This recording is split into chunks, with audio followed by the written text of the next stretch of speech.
Halo, sebelum lanjut, jangan lupa subscribe, like, komen, dan share sebagai bentuk dukungan kamu.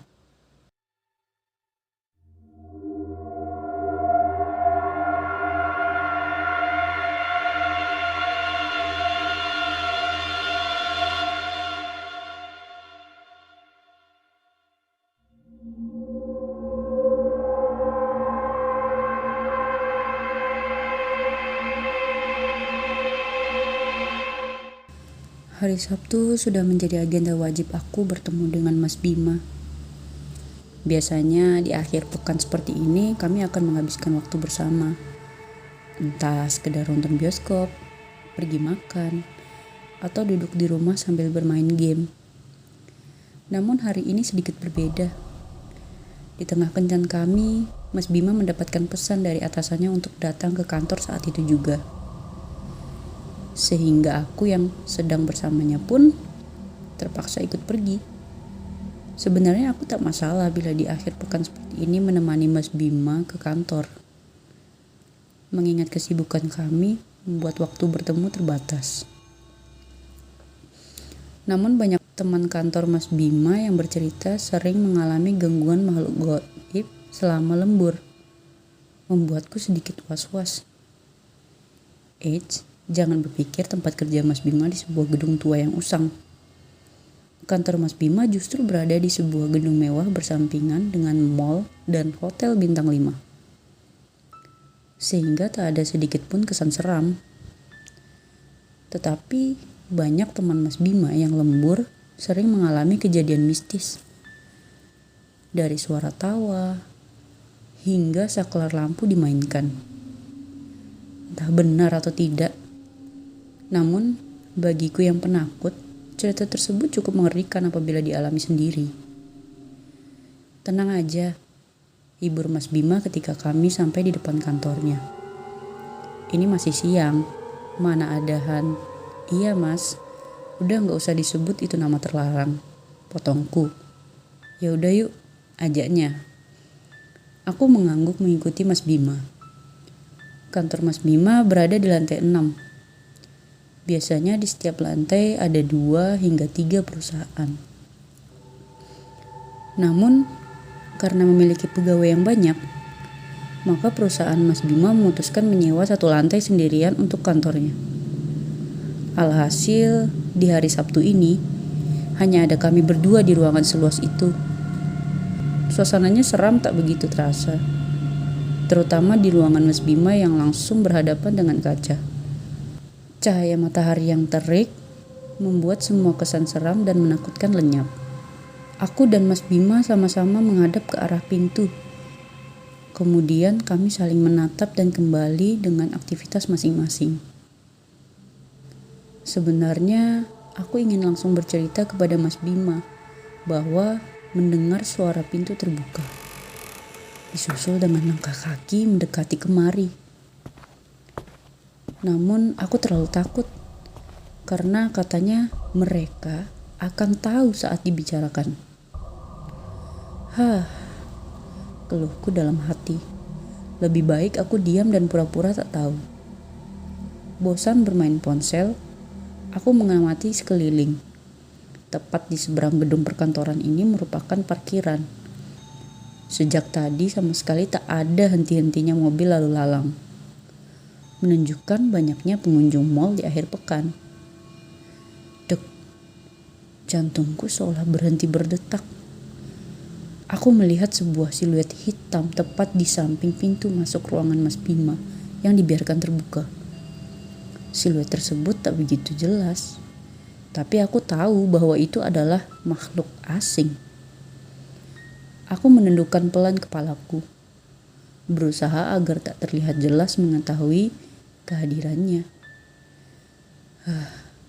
Aku mengambil nafas pelan untuk menenangkan jantungku yang masih berdegup kencang. Rin, kenapa? Mas, kataku terpotong bingung membuat alasan apa. Bosan aja, hehe. Lanjutku tertawa menutupi kegugupan hatiku yang masih bisa kurasakan. Sabar ya, Ini tinggal tunggu konfirmasi email aja. Kalau udah oke, bisa langsung cabut kita. Aku mengangguk. Belum usai penampakan siluet hitam mengganggu pikiranku, lagi-lagi suara pintu terbuka dan langkah kaki mendekat kembali terdengar. Entah dengar atau sengaja mengabaikan, Mas Bima tetap sibuk dengan layar komputernya. Aku tetap duduk dan tak bergeming sekalipun mendengar suara itu berulang kali. Rasanya terlalu takut untuk memastikan dan beranjak dari kursi. Mas, panggilku. Nyalain lampu dong, gelap. Mas Bima menatapku bingung. Sebenarnya sudah jelas bila dia bingung. Karena ini masih pukul 3 sore. Bahkan matahari masih bersinar terik. Namun melihat raut wajahku, seolah Mas Bima paham dan memilih menyalakan lampu. Hatiku terasa lebih tenang sejak lampu menyala. Tahu kan perasaan ketika nonton film horor? Kamu bisa bernafas lega ketika hari menjelang siang. Seolah digambarkan bahwa saat terang hantu tak mungkin muncul. Aku kembali mencoret-coret kertas di hadapanku. Sampai dikagetkan dengan sesuatu yang menggelinding dari bawah kakiku. Tanpa suara dan rupa jelas. Bayangan hitam pekat serta bulat menggelinding begitu saja di bawah kakiku. Jantungku berdetak lebih cepat dari sebelumnya. Aku mengambil nafas, membuangnya, mengambil nafas, membuangnya. Namun seolah sia-sia. Jantungku masih berdetak kencang. Dan perasaanku takut masih menyelimuti hatiku. Karin, panggil Mas Bima. Turun yuk.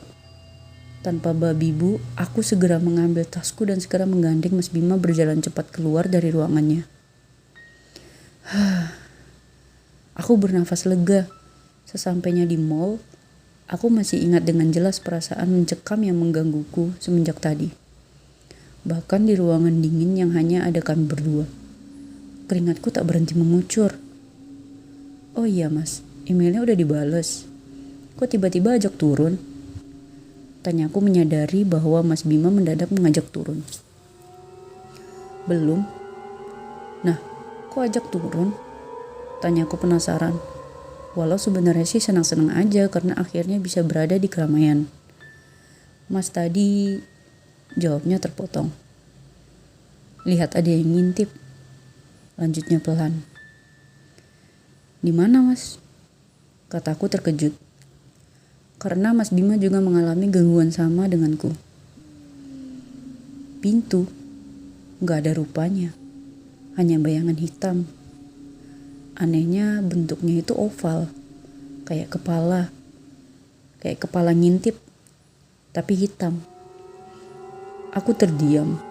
Terkejut. Apa yang dilihat Mas Bima sama dengan sesuatu di bawah kakiku tadi.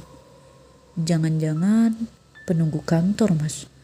Karena tadi aku juga lihat. Kamu juga lihat. Aku mengangguk. Tapi gak berani ngomong. Takut. Mas Bima tertawa. Wah gila banget loh. Ini masih sore. Bahkan matahari aja masih terang banget. Mas juga dengar suara pintu dibuka dan langkah kaki. Dengar. Tapi yang kedua dan selanjutnya sengaja mas diemin. Aku mengangguk paham.